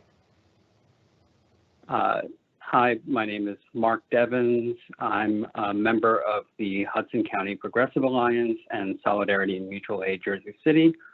I'm speaking this evening in support of Resolution 10.44, endorsing fair elections in the state of New Jersey. Okay, give me 1 second. Mark, I'm sorry. I'm just going to do your countdown. So in 3, 2, 1, go ahead. Okay, sorry about that. There are a lot of things that are unique to New Jersey that make our state a wonderful place to live. We have vibrant and dynamic cities, beautiful hiking and beaches. Some of the best musicians who have ever lived have called New Jersey home, and we even have intense debates over how to refer to breakfast meats. Our ballot designs, on the other hand, are not something worth celebrating. This design that allows party organizations to award the line to certain campaigns is distinctly anti-democratic. If you've lived your entire life in New Jersey, you may not even realize that this design doesn't exist outside of this state. Even within New Jersey, several counties, including Salem, Passaic, Sussex, and Hunterdon, and Warren as well, they've redesigned their ballots to look like they do nearly everywhere else in the country. In Hudson County, that same change is overdue. The recent news about Assemblymember Chiaravalati being dropped from the line in Legislative District 31, which, even though it's rooted in Bayonne, that district actually runs through every ward in Jersey City. He was dropped from the line because he managed to draw the ire of Bayonne Mayor Jimmy Davis.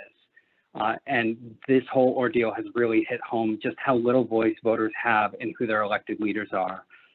Quoting from an NJ Globe article from last week, Senator Menendez was the original architect of the accord that allowed Hudson mayors to determine their own pieces of the pie when he served as Democratic county chairman in the early 2000s. So for 20 years, we've apparently been operating in a system where mayors get to handpick assembly members. And this recent news has finally exposed another element of just how absurd the system we all operate is. I hope this resolution to abandon this retrograde system sees the support it deserves from the council this evening. Thank you. I hope everyone has a good evening.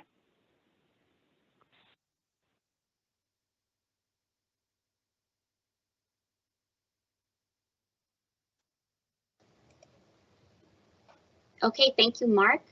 We're getting our next speaker on the line, 5.12.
Okay, we have our next speaker on the line, 5.12. Can you state your name for the record, please? Hi, my name is Walter Cady. Okay, Walter, your countdown is going to start in 3, 2, 1. Go ahead. Thank you. I'll just quickly say again, I'm Walter Cady. I live in Ward F. I'm a proud member of North New Jersey DSA. I just wanted to call in and urge all the council members as nonpartisan officials to vote for the resolution that would get rid of the party line and stand with other progressive voices in the county who want to make sure that this resolution endorsing fair elections in the state of New Jersey goes through.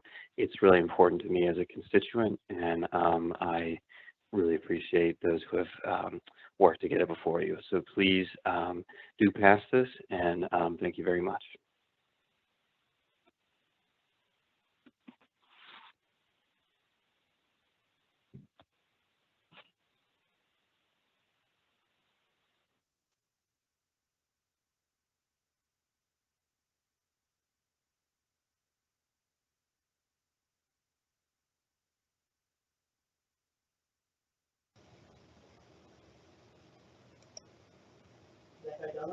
Thank you, Walter. Just give us a moment while we get the next speaker on the line, 5.13.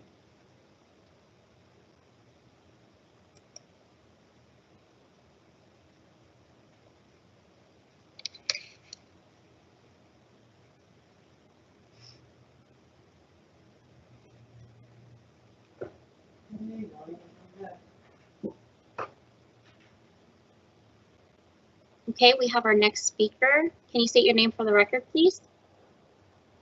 Yep, my name is Ryan Heisinger, and again, I'm a resident of Ward C. Okay, Ryan, your countdown is going to start in 3, 2, 1. Go ahead. Thank you so much again. So I wanted to speak on two resolutions tonight. First, I wanted to voice my opposition to Resolution 21-213, the Professional Services Agreement with Jason Lamparello. Just wanted to note, Carol Lamparello is the Chief of Staff to the Hudson County Prosecutor and is married to Ralph Lamparello, an attorney at the law firm. We'd like to pay up to $50,000 based on this resolution. The resolution states that Jason Lamparello, Milan, and Capuzzo PC has submitted its certification of compliance with the city contractor's pay-to-play reform ordinance from 2008. And that may be true, but my understanding of pay-to-play reform is that it was intended to sever ties between political contributions and government contracts. And yet this law firm is one of County Executive DeGise's top political contributors, and NJ.com lists them as one of the top 25 people who, quote, dominate Hudson's political world. It's just totally inappropriate to give this contract. Surely I'm not, the only one who sees that there's something wrong with it. It's frankly just gross, and I just ask that you do better. As for the second resolution, on a brighter note, I want to speak